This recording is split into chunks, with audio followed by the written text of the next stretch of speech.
Hi, hello everybody. So this is the part 2 ng ating online classroom tutorial ng ating C# programming na dinesign para sa mga grade 12 student ng Systems Plus Computer College. Pero masabi ko ron, this is for all, no? Lalo-lalo sa mga iba na gusto mag-research, gusto mag-review regarding dito sa C# programming. Okay.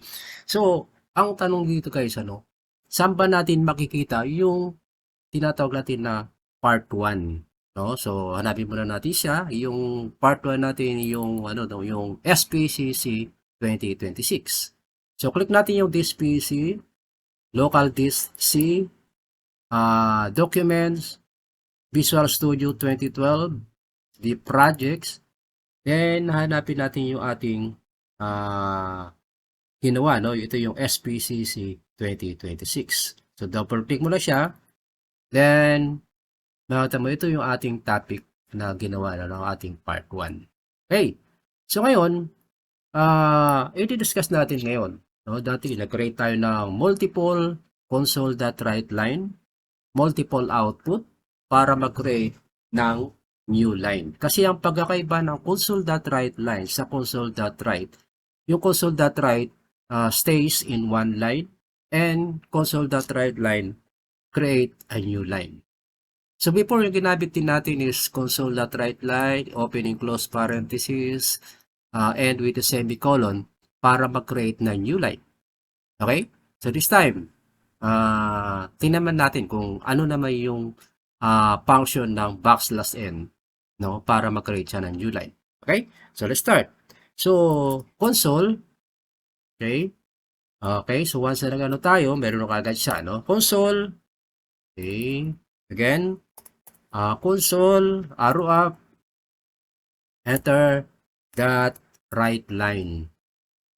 Then, open, then we have the double quote, and we have the semicolon. So, meaning, parang nag-end na sa na execution. No, parang ano yan, no, sa C++ yung return 0, no? That's the end of the execution. Ngayon, sa loob ng double quote, dito tayo maglalagay ng ating message na pag i-run natin yung program, magkakaroon tayo ng output. So, let's take for example, debug, start debugging. So, kung makita natin, meron siyang system. Okay. Then, maglalagay tayo ng space. So, halimbawa, plus, space, computer, space, college.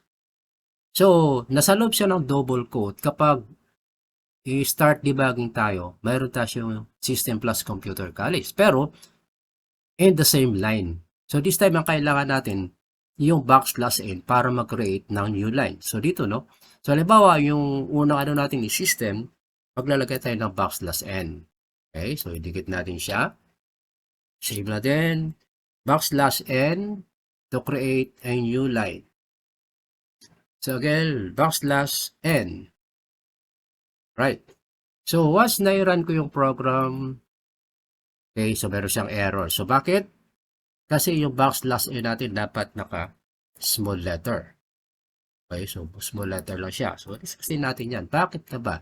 Kasi key sensitive din yung ating C# programming. So, debug, start debugging. So, we have now the Systems Plus Computer College. So, before, yung ginamit natin is console.write line, open and close. So, pwede ba natin gamitin? So, let's start. So, Ctrl-C, enter natin siya, Ctrl-V. So, alisin natin yung okay. So, once na i-debug ko yan, start debugging. So, siyempre, magkaroon siya ng same.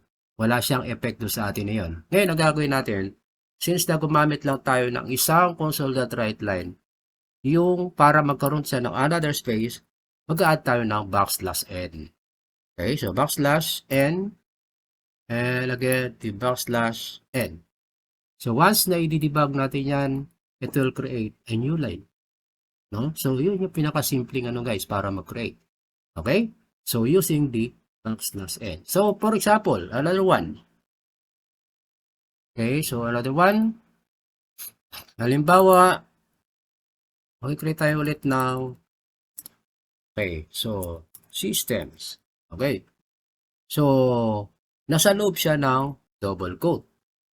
Then we have to add a plus sign, then environment. Environment. Enter that new line. Enter. So, okay. Then, again, magpa-plus tayo. So, yung kasunod na i-display natin, dapat nasa loob din ng double quote. So, systems plus. Okay?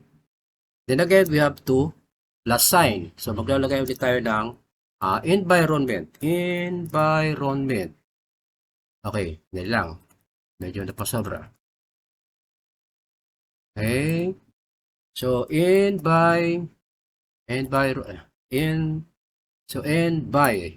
okay, environment dot new. So, automatic siya, nagkakaroon siya ng pop-up screen. Then, we have, again, add systems plus, we have the computer. Okay, so meron tayong computer ngayon. So, dapat yung computer niya nasa loob din ng double quote kasi i-display natin siya. Okay.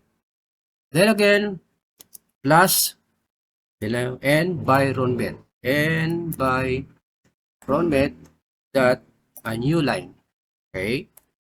So, plus, yung last natin is the college. So, nasa loob din siya ng double quote. Right, double quote. Okay, so once na-run natin yung program, start debugging. So, kung makita natin yan, na-create siya ng new line. Okay? Paano kung maglagay tayo ng tinatawag nating space? Now, space. So, diba, maglagay tayo dito guys. So, backslash n. So, let's try. Debug, start debugging. Yung makita natin, meron siyang na-create siya ng new line. So, sa system. Okay, so halimbawa dito sa computer. So, lagyan natin ang backslash n. So, debug, start debugging. So, yun. Then, dito sa systems. Okay, so where's the system? So, maglalagay tayo ulit ng backslash n. Debug, start debugging. Alright, so that's all guys on how to use the multiple tinatawag natin na spacing using the environment.uline and the backslash n para mag-create ng new lines using only one console.writeline. Okay, so thank you very much and see you on my next tutorial. So, bye-bye.